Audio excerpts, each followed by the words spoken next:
the Commonwealth are safer.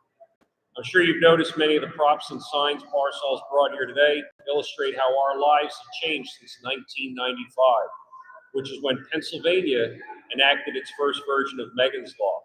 One example I think you'll all recognize is Microsoft's groundbreaking system, Windows 95.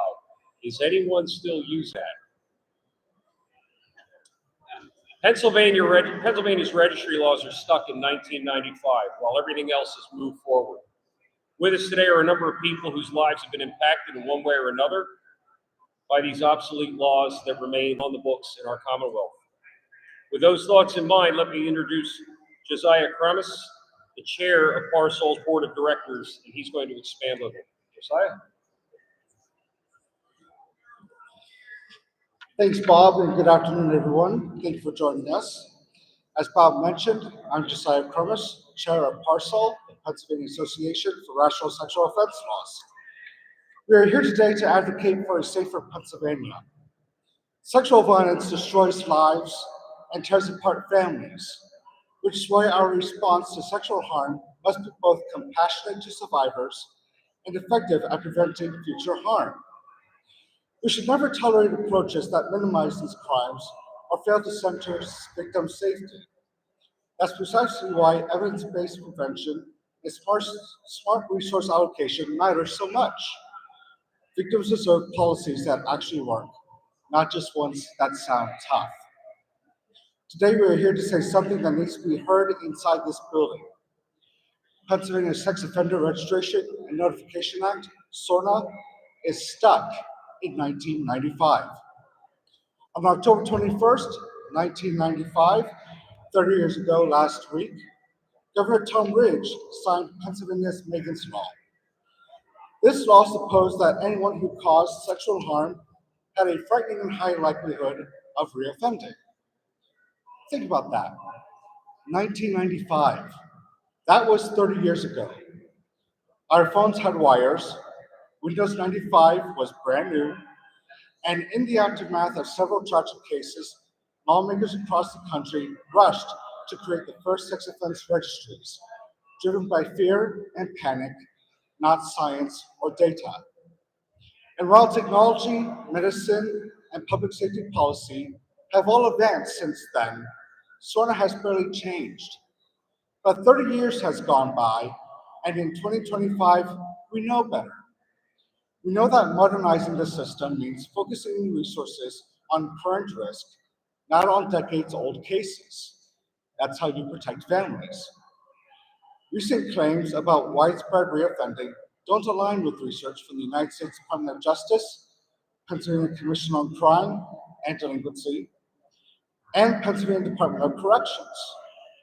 Comprehensive federal and state studies tracking hundreds of thousands of cases show sexual reoffense rates are among the lowest of any crime category, with over 92% not rearrested for sexual crimes within 9 years.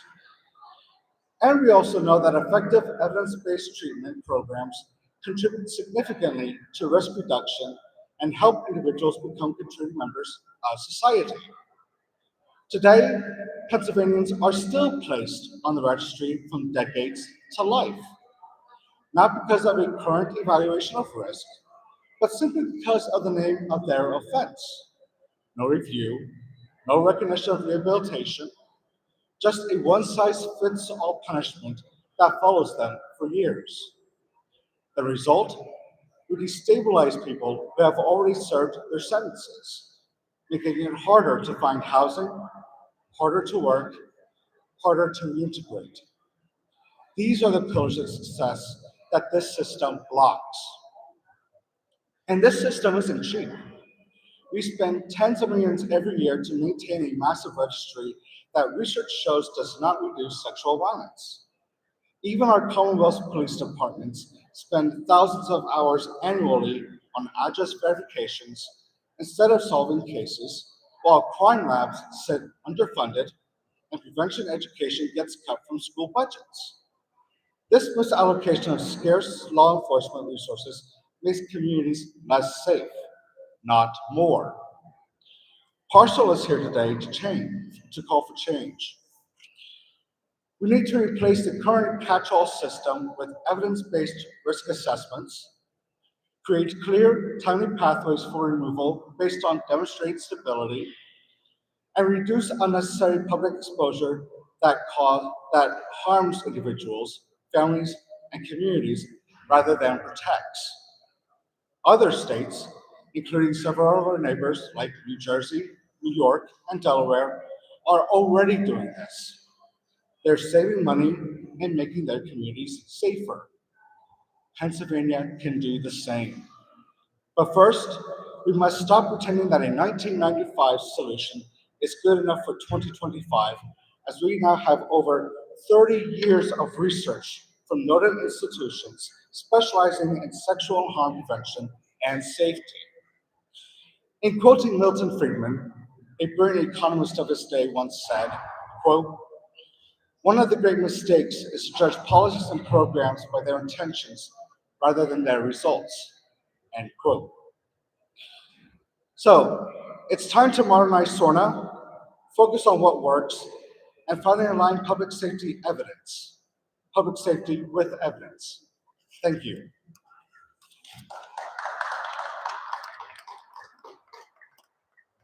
Thank you, Josiah. I'd now like to introduce Joey Nicholson.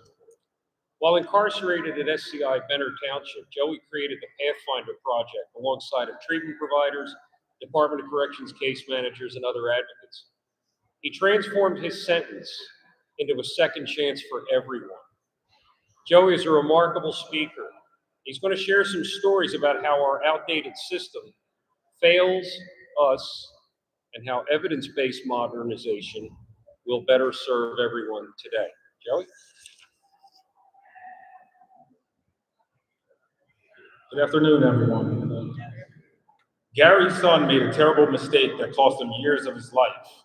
He accepted his punishment, completed treatment behind bars, and came home determined to do better today. But today, he works full-time, raises his child, and lives responsibly. Yet, the industry still treats him like the man he once was, not the one he's worked to become. His story reminds us how much potential is lost when systems don't modernize to recognize real growth. Marcus found purpose while serving his sentence by working on a building trades crew that introduced him to the electrical field. Since his release, he's fulfilled every condition asked of him: probation, treatment, steady employment, and also paying taxes.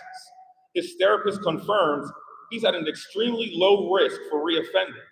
He's done everything we claim rehabilitation is for, yet outdated restrictions continue to block him from jobs that are in serious demand. Kelly was 18, fresh out of high school, and working as an assistant field hockey coach for the same district she graduated from when her 16-year-old boyfriend's parents pressed charges. The state prosecuted it as institutional assault. She poured her college savings into a defense attorney and has now been on the registry for 25 years. Now, a mother of two, she skips her children's school events to spare the embarrassment. A reminder that when policy lacks nuance, entire families carry the weight. These stories reveal something deeper than punishment. They expose how far behind our laws have fallen. Modern times demand modern policies built on what we now know about accountability, growth, and rehabilitation. Now there's me. I was that kid that everyone thought had it all figured out. I was a standout high school quarterback, a leader, and someone the community believed in. Then I made choices that cost me everything. 14 years in prison will change any man or woman, but what changed me wasn't the time, it was the work. I learned that real transformation doesn't start in a cell. It starts in the heart, and then it transforms your mind. I came home with one goal: to use what I learned to help others find that same spark before the system or life breaks them. Today, I lead my county's reentry and recovery mentor program, which is gaining serious traction across Pennsylvania. It's supported by law enforcement, treatment providers, therapists, correctional administrators, and members of the faith community. People who believe in modernization over marginalization. That tells you something. People are starting to realize that safety doesn't come from exclusion, it comes from engagement. Because when people like me, people who have actually been through it, learn from it, and grow beyond it are given a real chance, we give back. We're the mothers and the fathers, the mentors, the coaches, the co-workers, the community builders that make neighborhoods stronger and safer for everyone. We're not asking for sympathy. We're asking for modernization, for systems that match the level of change already happening inside the people that they once threw away. Thank you.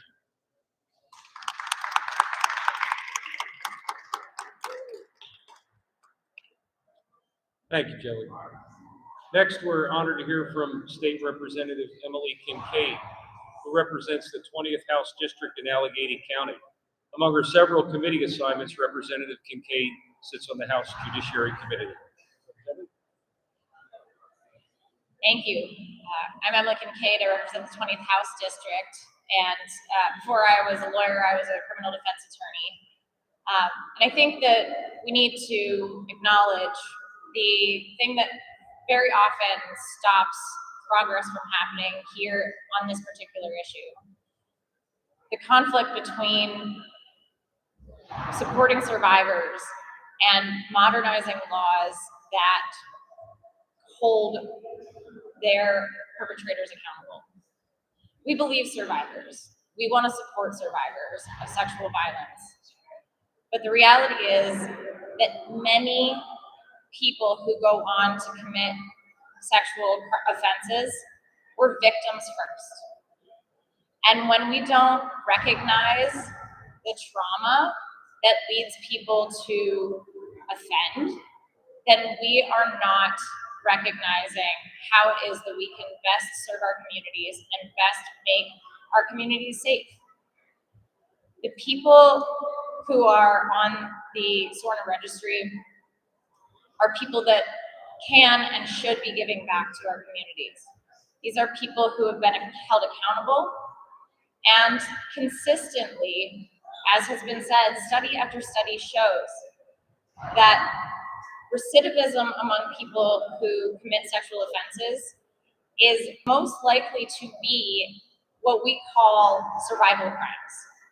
Because these are folks who cannot find housing or jobs or a place in the community to be able to consistently give back. And when we put people in a position where they can't find gainful employment or keep gainful employment, where they have difficulty reintegrating into society, what happens is then they disappear. And if we want to ensure that our communities are safe, then we also need to make sure that we are incentivizing people to be a part of the community, that we are not ostracizing people. Recidivism goes down when people have gainful employment, when they have steady and safe housing, when they have a community that they are invested in. And that is true across the board, regardless of what someone's offense is. It has been 30 years since we passed this law, and there is so much more evidence now that we understand more about why it is that people commit crimes and why they commit the crimes that they do, and how it is that we can actually most effectively keep our communities safe. And in that way, it means that we reduce the number of victims that happen.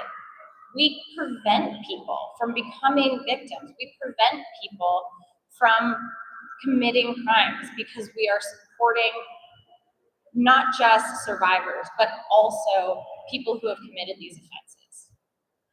By working together and making sure that we make smart, reasonable, evidence-based policy, we are making our communities overall safer. And this is not a conflict between supporting survivors and supporting people who have been convicted of sexual offenses. This is acknowledging that we can work these policies together to ensure that everyone lives in a safe community, that they are able to reach their fullest potential, that they are able to thrive and give back, And we want that for everyone, not just for some people. We don't want to other people just because they committed a terrible act. People who are willing to do the work, to get better, to learn from their mistakes, to make amends, to pay their debt to society, deserve to have the opportunity to be in society as a full member of society if we are willing as legislators to be bold and actually take a stand and make sure that we are making evidence-based policy. These are common sense reforms from 30 years of understanding what works and what doesn't. And we cannot be held in the past because we are afraid to make changes and how that will be perceived. We need to make sure that we are supporting survivors and that we are supporting the people who committed these crimes and have learned from their mistakes. Everybody deserves a second chance. Nobody should be thrown away because of the worst thing that they've ever done. And I think that there is a real opportunity to make sure that we are making this a better place for everybody. These are common sense reforms, and I'm happy to support them.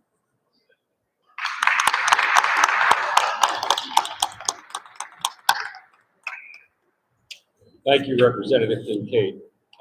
Up next, we're honored to hear from the Chairman of the House Judiciary Committee, Representative Tim Briggs. Mr. Chairman. Thank you.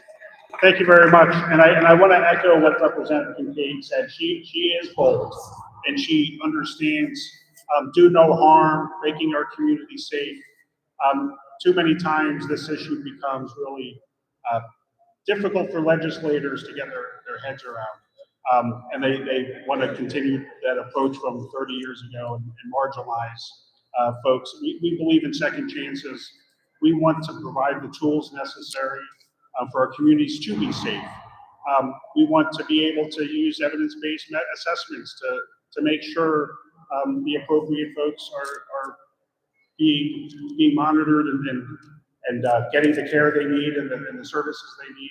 And the ones that are welcoming more in our community, we want to be able to make that easier.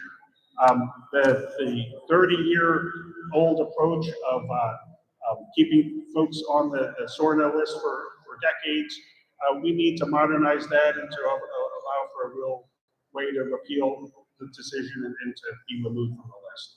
There's real common sense things that the agenda is trying to advance.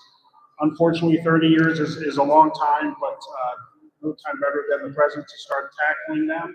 And I think that's what today's kicking off, is that desire to try to keep our community safe, use modern thinking on addressing these issues and doing it in a fair and compassionate way.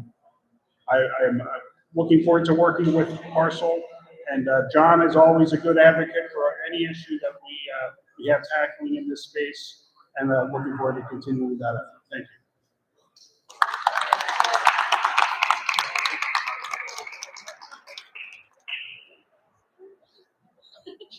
Thank you, Chairman Briggs, and I just want to thank you, Chairman and Representative Kincaid, for helping to make this all possible today.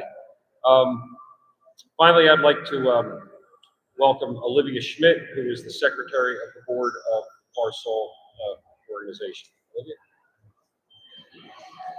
Thank you, Bob, Representatives Kincaid and Briggs, and everyone for sticking around with us today. I want to respect everyone's time, so I'll close today's event with just a few quick remarks. Our priority must be preventing the first offense, not endlessly punishing someone who has already been held accountable. That means funding things like age-appropriate prevention programs, community awareness, better screening and counseling for at-risk youth, and robust services for survivors. Every dollar we spend on maintaining an ever-growing registry is a dollar we're not spending on these frontline protections. It is for these and all reasons shared today that we urge the Pennsylvania legislature to replace a failed catch-all registry with evidence-based approaches that actually keep us safe.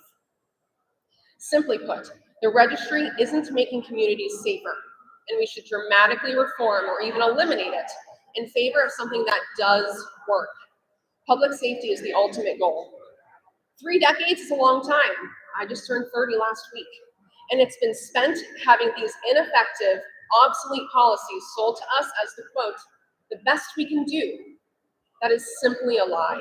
We can do so much better. We thank you for joining us today as we take steps forward towards a safer Pennsylvania for all.